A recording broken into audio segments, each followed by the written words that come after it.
This conference is an opportunity for us to come together, get inspired, reflect, meet up with new people. This conference is a day for our common future. So again, welcome to From Business to Buttons 2015.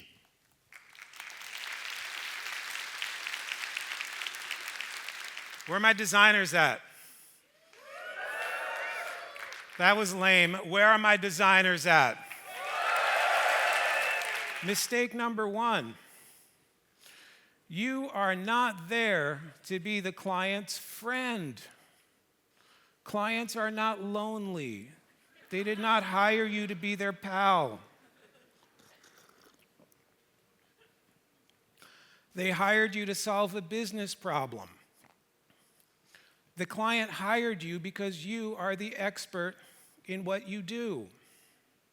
They hired you because they have a business need, whether it's to sell more sprockets or to get people to sign up for their silly service. They hired you because you have a skill they do not have. You need to get used to that because that is your value in the relationship. And in hiring you, they have acknowledged that you have an expertise and a value in the relationship. I want you to stand up and I want you to say, my cockpit. My cockpit. My presentation. This is my presentation. My cockpit. I am in charge. I am selling design today. Now sit down because it's my stage. Which brings us to the absolute worst question, the worst mistake that a designer can ask a client. Do you like it? I mean, do you like it like it? If it had a like button on it, would you push it? I wrote BASIC, and now I could enter programs for the rest of my life and be happy because you never run out of the next idea for another program. Plus, I didn't have to share a computer with other engineers at Hewlett-Packard where I worked on scientific calculators. I didn't have to share a computer. I would have my own. This was the moment I saw that was just total success. I had come up through schooling where there was nothing about electronics, nothing about computers in the schools, and I fell in love with it. It was my passion.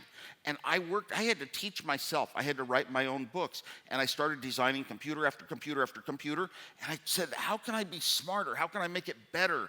I have to compete with myself because I didn't have any classes to compete with other students. So I would keep working and figure out how to use parts for something they were not intended to be used for, but it saved parts. Every time you saved parts, the design became more obvious and simpler and just more correct in my mind. And I had tricks I had to save parts, and I knew that those tricks, no other engineer in the world would have better ones. So I was at least at the top. But did that make you feel like an artist?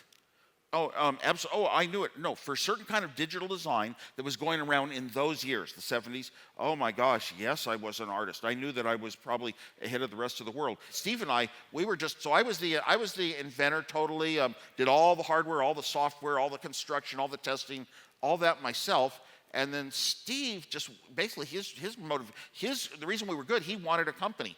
For 5 years before the start of Apple, we had a regular pattern. Steve would come into town about once a year, and he would see the latest thing that I had created for fun, maybe a video game or whatever, and every single time he turned it into money, and we shared the money. So we made a few $100s here and a few $100s there, because Steve had zero money. That's a good point to remember. When you don't have many resources, you are forced to think and come up with ways to achieve with what you have. It forces you. The best things I ever did in my own career were because I didn't have any money myself. We didn't have any bank accounts. We were in our young 20s. We didn't have any rich families. No, we had no money at all. So the best things I did was I had to figure out ways to make things affordable. If I couldn't afford a computer, I had to build my own.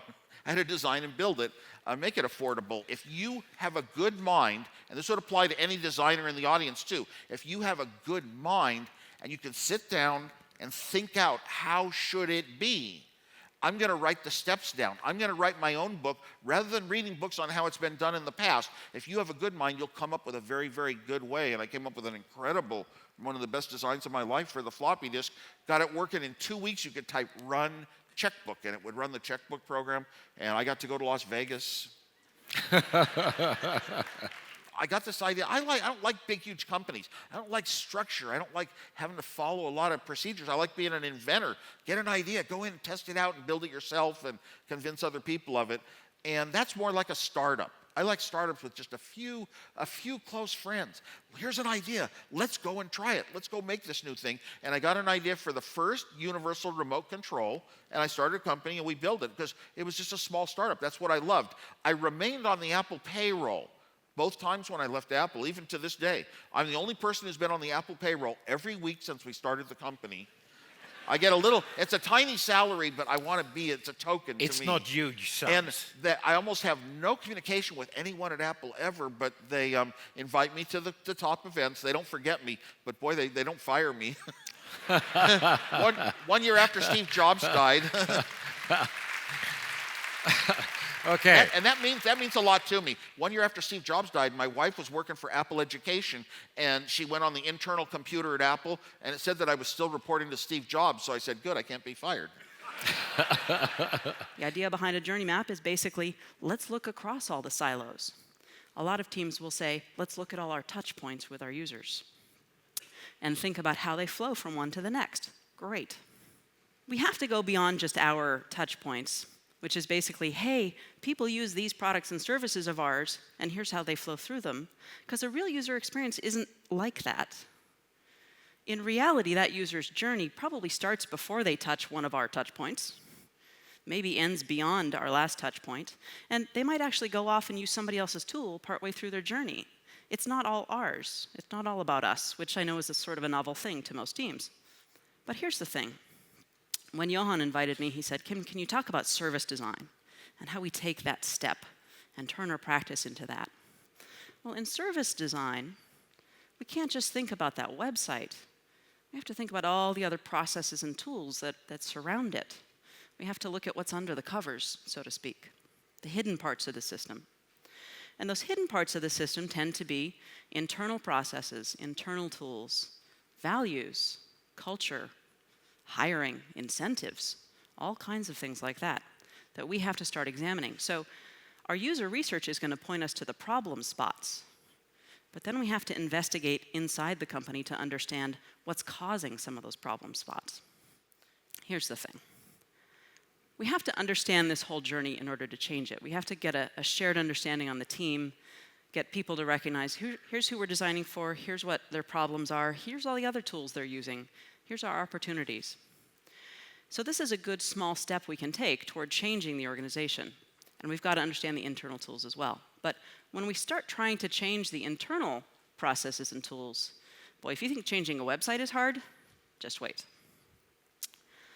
Culture change tends to be bigger than your average design project. It's at least a 3 to 5 year effort. That's assuming you've got executive buy-in, that someone has said, yeah, this is a good idea, make it so. So what we do is we ask very specific things, and they almost always have a number in them. I don't know whether this is a public sector thing, but having a number in it seems to help people kind of actually do something and try and meet the goal that you've set them. So this, for example, is not the perfect way to do user research in every project. I don't want you to think for a second that it is, but it's a very fine place to start if you've never done it before. And by doing this, you will start to learn and have the kinds of people in the team who will be able to teach you to do it better. So we ask for this, and then through doing this, they get better. We ask for this as well. We try to pick out the things, the actions, and we've got 3 main ones. Pick out the 3 main things that we think are going to have the most impact on getting people on the right track, so that if they do this, they will have the skills, the capability, and the knowledge to be able to do even more better things that are too complicated for us to tell them about at the moment. And these are our 3. It's about doing research in every sprint, embedding the researcher in the team, and making sure that everybody in the team, the multidisciplinary agile team, is actually seeing end users using the thing that we're making on a really regular basis, at least 2 hours every 6 weeks. By asking for these things, then we start to see these kinds of things popping up. So this we found in the tax department. We didn't ask them to do this, but they started doing this because of the things that we were asking them to do. And this, if you pay tax and have to use, I don't know what your interfaces are like here for tax, ours are complicated. This makes me feel good that people are doing this and trying to improve things for us.